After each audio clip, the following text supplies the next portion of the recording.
анаңды мама демейсің.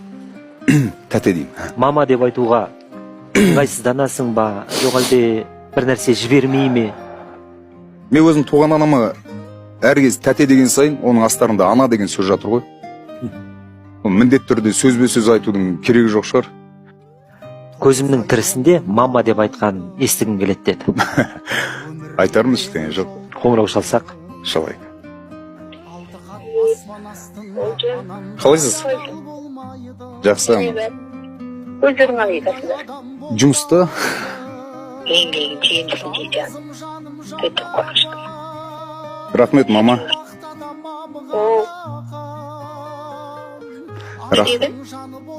Рахмет, мама.